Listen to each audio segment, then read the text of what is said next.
You're listening to the Sex and Psychology Podcast, the sex ed you never got in school and won't get anywhere else. I am your host, Dr. Justin Lehmiller. I am a social psychologist and research fellow at the Kinsey Institute and author of the book, Tell Me What You Want, The Science of Sexual Desire and How It Can Help You Improve Your Sex Life. A lot of people grow up believing that if you're in the right relationship, you shouldn't fight. They think conflict is a sign that something is wrong, that maybe you're incompatible, or that the relationship is starting to break down. But here's the thing. Conflict isn't just normal, it's inevitable. The problem with relationship conflict isn't that it happens, it's how we handle it that really matters. Do conflicts bring you closer together, or do they slowly push you apart? And are you working toward understanding one another, or is one of you trying to win? In today's episode, we're going to rethink what conflict really means in relationships and talk about how to navigate it in healthier, more constructive ways. From understanding your conflict style to communicating needs without escalation, we'll explore what it actually looks like to handle disagreements well, including when you have sexual disagreements. I am joined once again by Dr. Sara Nasserzadeh, an award-winning social psychologist, TED speaker, and relationship expert. Her latest book, Love by Design, 6 Ingredients to Build a Lifetime of Love, introduces the emergent love model, a framework born from research with hundreds of couples across 41 countries, offering a new way to understand how relationships grow and deepen over time. This is going to be another fascinating conversation. Stick around and we're going to jump in right after the break. If you're looking to gain a broad understanding of human sexuality or refresh your knowledge, check out the next Human Sexuality Intensive at the Kinsey Institute. Participants will explore foundational concepts and recent developments across a range of topics related to human sexuality through an interdisciplinary, evidence-based lens. Topics will include sex, gender and sexuality, identity and intersectionality, sexual behavior and consent, dating and relationships, and more. This course is open to both emerging and established professionals looking to specialize their knowledge, as well as those seeking new career directions. Previous participants have come from all over the world, and those who successfully complete the program will receive a course certificate from the Kinsey Institute. The next intensives will be in May and June of this year. To learn more, visit kinseyinstitute.org or check the link in the show notes. Okay, Sarah, let's talk about relationship conflict. So let's start with a really common belief, which is that happy, healthy couples don't fight. Why do so many of us believe that? And what does your research and clinical experience tell us about whether or not that's actually true? Well, fight, I don't know, because fight usually has a loser and a winner. But I always start by defining the words so that, defining the situation and putting accurate labels on it. For example, there might be a tiff that we call fight. There might be a little bit of a heated debate that across cultures could be acceptable or not. It could be a sign of care that when you're actually getting heated about something, so you care about the topic, you care about what I care about, you care about me to get engaged and highly engaged in this debate. And then, that's a part of it. That's a part of that loving relationship. Now, after defining all of that, labeling what is happening, I have to say, if you have people that they don't have any disagreements with each other, I will be very sus. Because it will be either they're indifferent or they are so enmeshed in one another, so there's no other perspective here in the mix. And so I think that's a really important point, that sometimes a lack of conflict in a relationship can be an unhealthy sign. And you just brought up something about indifference, which is a topic that we don't, I think, talk enough about in relationships. Like, we tend to assume that people either have very strong positive or negative feelings about their partner, but there are some people who are kind of apathetic, who don't care. And, I was reading some recent research about this, finding how indifference is actually really corrosive for relationships in terms of satisfaction and so forth, because when people just don't care, they're not going to be showing up in ways that are going to help in terms of maintaining the trust, commitment, and all of these other things that we were talking about in the previous episode. And also, when couples aren't fighting at all, that could mean that there's this general conflict avoidance, right? Where they're kind of too afraid to have a fight. And so they just sort of let the problems build and fester in the background. So, it goes contrary to what we might think or what we might have heard, but fighting isn't inherently a bad sign for a relationship, and a lack of conflict isn't necessarily a good sign. That's very true. And, I often say if you have a conflict, bravo, that's wonderful. But you also need to keep an eye on several aspects of how the conflict is managed. So, for example, I have a thing for my couples that you don't hit below the belt. There are certain situations that, no matter how bad the situation is, you are not going to go there. So attack on personality, attack on sexual identity, attack on a family of origin.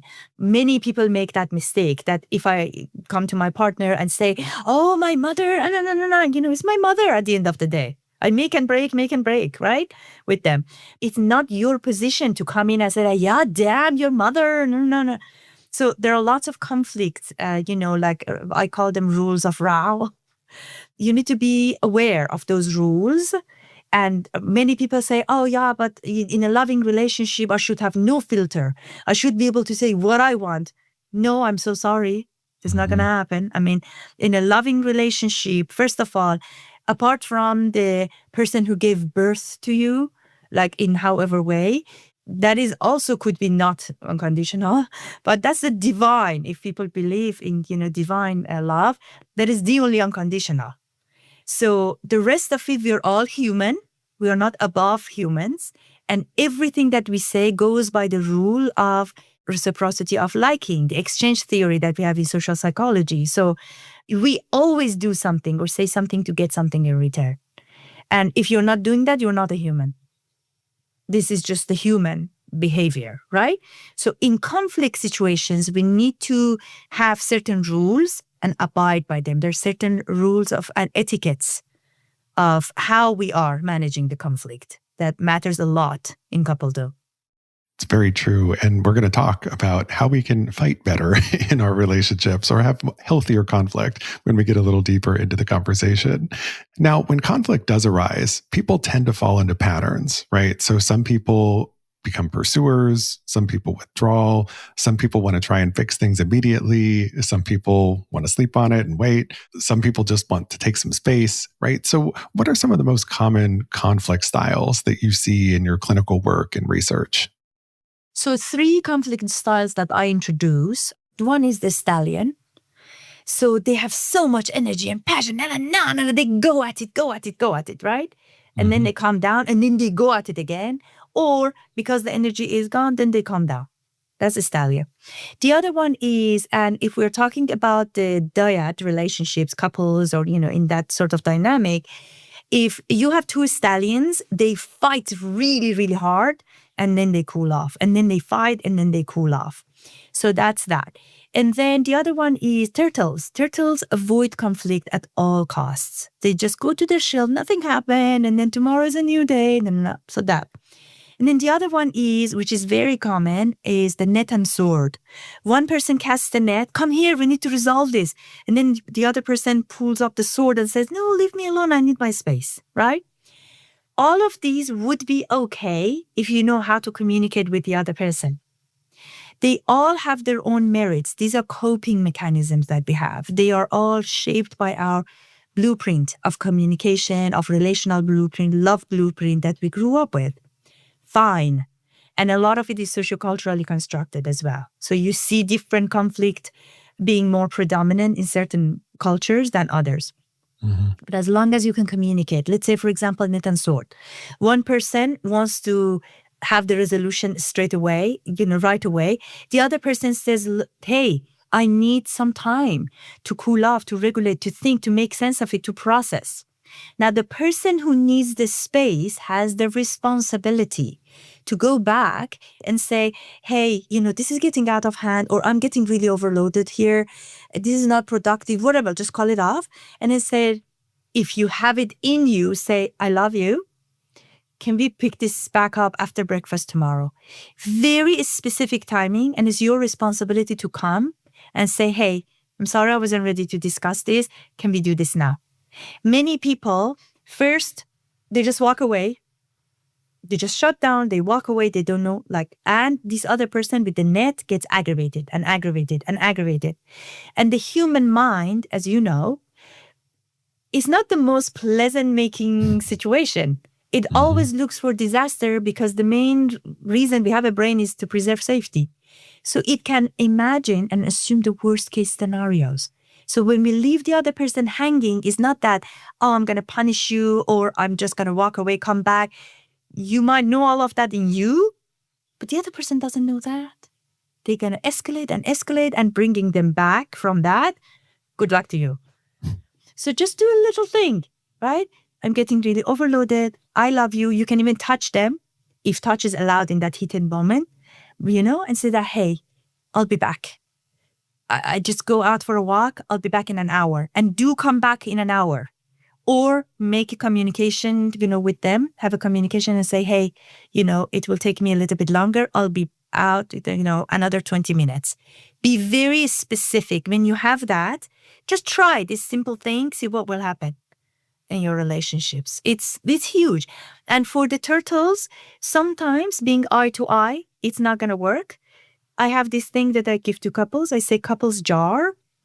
So when they have something, it works for anyone, but works for turtle couples very well, conflict avoidant couples. So they write down whatever that bothered them or, is still heavy on their chest or, whatever. They put them in the couples jar. And if their body and surrounding allows, they go for a walk and talk once a week. And then they just have a conversation, but it's time bound, like 1 hour walk. They have a conversation. Because they have bilateral stimulation of the brain, they can ground themselves. They're not eye-to-eye confrontational. So there's a lot going back into all of these that is science-backed. And then they just have the conversation, hey, this happened, that happened, da-da-da. And then they have a resolution. If they don't have a resolution, they put it back in the jar for the next time. What it does is, first of all, it takes it away. So it's not going to build up in you as a resentment. So it's in the jar. Somebody's going to pick it up one day.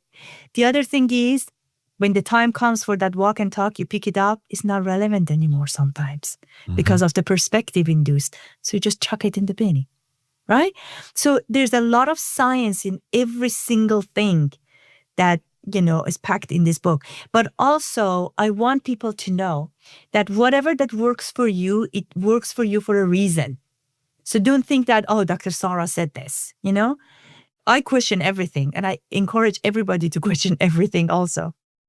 Yeah, I think that's all really useful and helpful information. And it demonstrates how it is really important for us to know what our own conflict style is, as well as what our partner's is, so that we can figure out how to best manage and navigate conflict when it arises, because it inevitably will in our relationships. And sometimes you do have these patterns, these dynamics that can become very corrosive when partners tend to approach conflict in very different ways. So finding some way to bridge that gap with some of the concrete, practical suggestions you provided, I think can be very useful and can go a long way toward resolving some of those issues. And I also really enjoy that concept of the conflict jar. That's not something that I had thought about before, but it could be an interesting way to prompt you to regularly address and work on those problem areas in your relationship, and to do it in a more productive way, rather than letting the issue just pop up organically once you've let it fester for so long, right? So that's the other thing I really like about that approach, is that it's a much more proactive way of working on conflict in the relationship.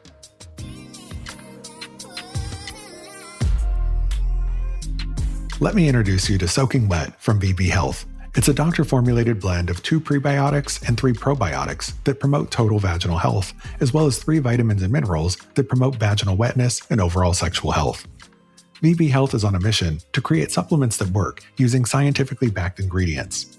They take quality seriously, with each batch produced and tested by 2 separate third-party labs for safety and effectiveness. They even share their third-party lab results publicly. VB Health is a physician-owned and woman-owned business that has happy customers across all 50 states and over 45 countries. VB Health also just dropped a new product that I'm excited about called Energy Boost. In fact, they have a whole range of supplements to support you both in and out of the bedroom. Make every encounter slipperier, sexier, and downright sensational. It's time to get soaking wet and keep the good times coming, literally. And the best part? Soaking Wet is formulated by doctors at VB Health, and it works. Visit soakingwet.com and use code Justin for 10% off, or click the link in the show notes.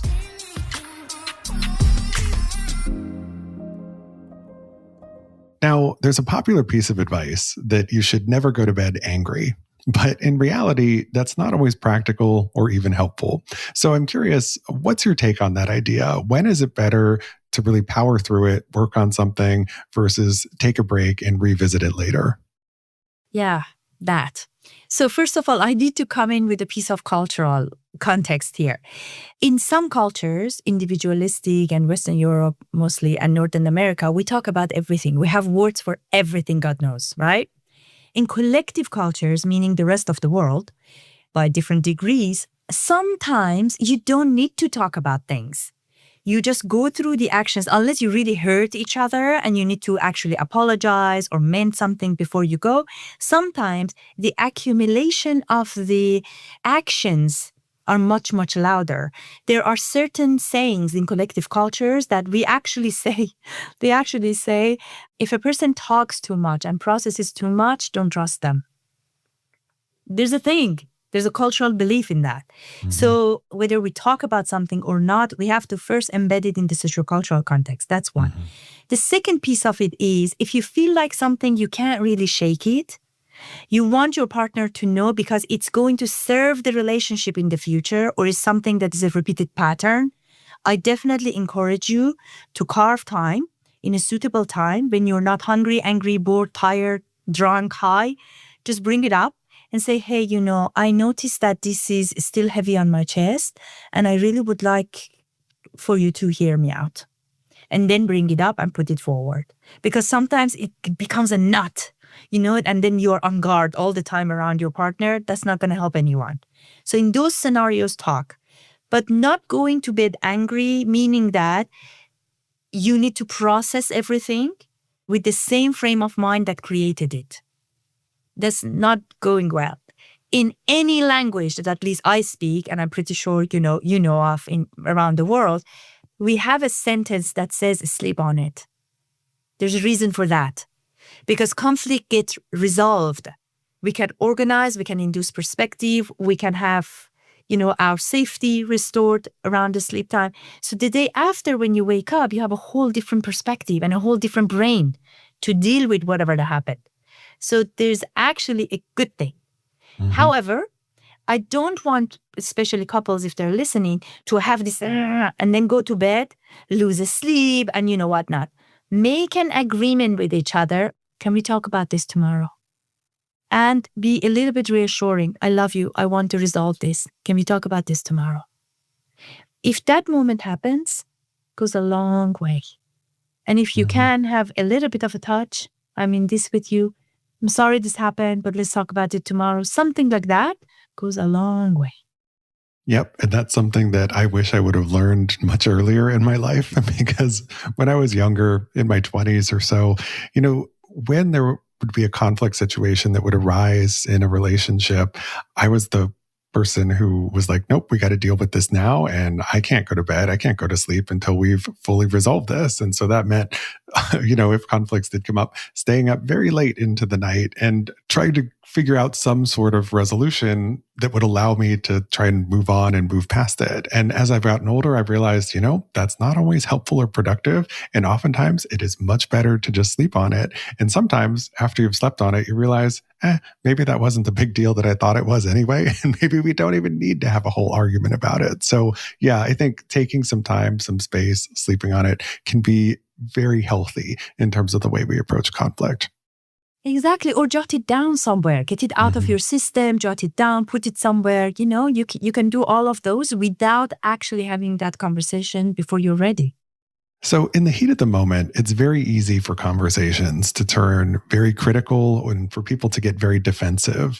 What are some ways that people can express their needs, their frustrations, or their boundaries in ways that can invite more understanding rather than triggering more conflict because it triggers defensiveness and so forth? First, assess the situation. Mature people do that. They assess the situation. So if the person is dealing with a toddler who has a tantrum, this is not the best time to come and criticize them for their parenting style or to bring up anything that you didn't like about the I don't know, whatever, the conflict that you had, right? Assess the situation. Is this person in that situation to receive me? Have some respect for yourself, right? If this is really bothering me, I'm going to bring up something that I want the partner to be present, then make sure to choose the right moment. That's one. The second thing is, then you announce the situation, right? So here's what is happening, and here's how it impacted me, right? And then the ask. Many people say, don't do this, don't do that, but they don't have an ask. We do that to everyone, from children to our bosses. It's important for us to also have an ask. Can I please ask you that next time when this scenario happened, pull me aside and then tell me what went wrong instead of embarrassing me in front of other people, whatever that the thing is that they want to bring up, right? So that would be one piece that, just remember the 4 A's. I have a lot of acronyms. This is my American side. I create acronyms for people to remember. So just assess the context and situation and then acknowledge the impact, on everybody. And then you are going to announce the situation. You're going to have an ask at the end, right? So that's that. So I hope this is a little bit helpful for people. And in the heat of the argument, I also would love people to be aware of themselves rather than, so there's process and there's content. Before the content comes, there's a body involved. I often tell people that, you need to know where your arousal system, not in a sexual way, but your arousal system, because anxiety and being, feeling attacked is the agitation of the nervous system, basically. So if I know that you're doing something or saying something or moving around me in a way that it makes me uncomfortable, that is the moment to address the situation, not to wait for that, the discomfort. And then you need to know which part of your body tells you that you're offended, which part of your body says that I'm hurt, or trigger 0 to 100, right?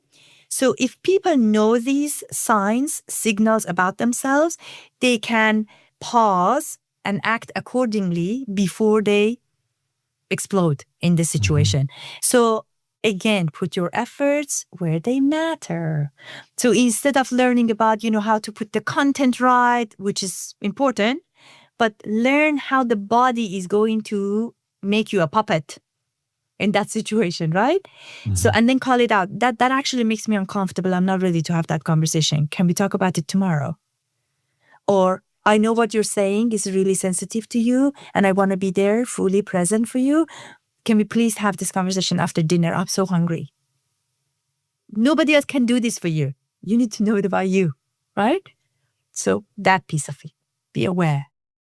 Yeah, that awareness is a really super important part of all this.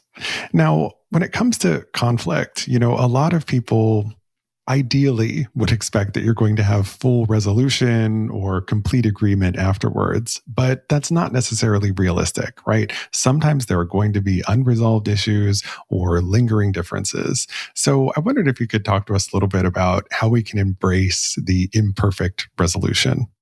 Right. So a little perspective. Who am I fighting with? What am I fighting for? Outcomes-based communication, 101, right? So why does it matter? Let's say, for example, something that is really at your core value, the result of that conflict is that you're going to disagree over something really fundamental, value-based, then don't let it go. You need to really see where you stand because that's going to impact the way that you show up for the shared visions, everything that we discussed so far, right? And in the last episode and today. But one of the things that is really important for people to pay attention to is when can I let go and when I shouldn't. One of the things that my mother taught me when I was very little was whatever that happened to me and I couldn't let go, she would just ask me, does it matter in 5 minutes, Sarah? Say, yes. Does it matter in 5 days? Yes or no. Does it matter in 5 years? Majority of times I would say no. But if the answer is yes, it matters in 5 years, then you need to really talk about it. Because it shows that it's going to impact the trajectory of the relationship or life. So that would be my advice. Yeah. And I think it is important to recognize that, again, we're not going to have these perfect resolutions all the time, but there's going to be some negotiation, some compromise that we're going to come to figure this out because we don't want that issue to become this recurrent sore spot in the relationships. I'm sure as a therapist, you probably see this all the time with couples where some of them just have the same fight over and over and over again, and they're just sort of stuck at that impasse. And so it's important to find some way to move on from that. The solution isn't going to be perfect necessarily, and it's not going to be the case that only one person gets everything they want and the other person gets nothing, right? Because it's a relationship. It's about negotiation, right? But yeah, I wondered if you could also just talk a little bit about those couples you see where they have the same fight constantly over and over again. How do you get them to break that impasse? There's something underlying that shows up as that fight. That's what I would say. Because if you are having the same topic for that fight, I would look at the other ingredients. Like, for example, is the trust being eroded? So, for example, if we are having the same fight because you're not showing up, you're just, not showing up to pick up the child on time, or you don't show up for the responsibilities, or whatever that the thing is, you can be guaranteed that one of the 6 ingredients or many of them are wacky. So I would not focus on the conflict, because conflict is a symptom of whatever that is happening with those 6 ingredients. Yeah. And, when it comes to fights about sex specifically, oftentimes the fight isn't really about sex. It's about some other bigger, deeper issue in the relationship, right? Oftentimes trust issues can be really core and central to that. For many people, I think the conflict around sex comes to be when people want to be seen, want to be experienced, want to be feeling attractive and attracted to the other person. I tell people about 2 types of sex: chit-chat sex. I see you, I acknowledged you, I don't take you for granted, like that same old quickie situation in however way that they describe it. And the other one is the heartfelt. We carve time for it. It becomes more than that: erotic empathy and, resonance, all of that good stuff. So I think having openly communicated that and having language apart from the bedroom, like aside from the bedroom and outside bedroom, gives them a chance to, in those scenarios, to actually talk about, I feel like you're not into me. And sex, if you can describe to each other what is the meaning of sex and role of sex for you in life, and be eloquent enough to describe it to your partner, I think that will resolve a lot of conflicts around sex. Yeah. And I think we have a tendency to assume that our partner is just sort of on the same page as us in terms of having the same shared understanding of what sex actually means. But oftentimes that's not the case, right? Sex can mean something totally different to each partner in the relationship. And if you never actually talk about that, it can create some issues, as you were describing.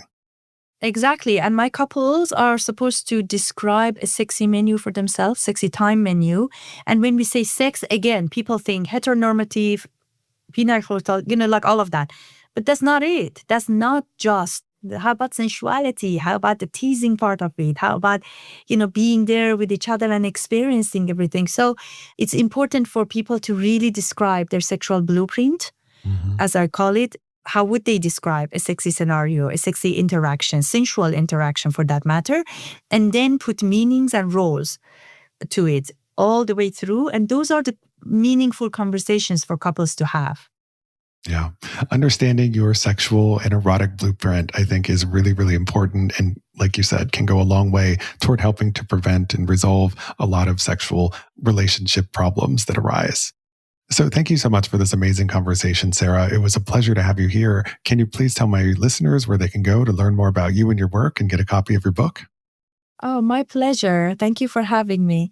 This is the book, Love by Design, 6 Ingredients to Build a Lifetime of Love, that they can get it anywhere they get their books around the world. In Kindle, audio is available everywhere. They are all the forms. And also I have a Substack, monthly Substack, The Common Ground by Dr. Sarah, that they can join, read for free or subscribe. Every month I take a topic and I go deeper into that. And I'm on LinkedIn and Instagram under Dr. Sarah Nasserzadeh. And I have a TED Talk that describes all the 6 ingredients that they can watch. And yeah, it's very easy to find me. Well, I'll be sure to include links to all of that in the show notes. Thanks again so much for your time. I really appreciate having you here. Thank you so much, Justin, for having me. Thank you.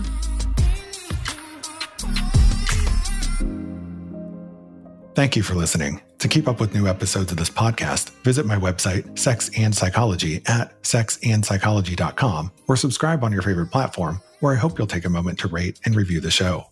If you listen on Apple Podcasts, please consider becoming a Sex and Psychology Premium subscriber to enjoy ad-free listening for just $3.99 a month. You can also follow me on social media for daily sex research updates. I'm on Blue Sky and X at Justin Lehmiller and Instagram at Justin J. Lehmiller. Also, be sure to check out my book, Tell Me What You Want. Thanks again for listening. Until next time.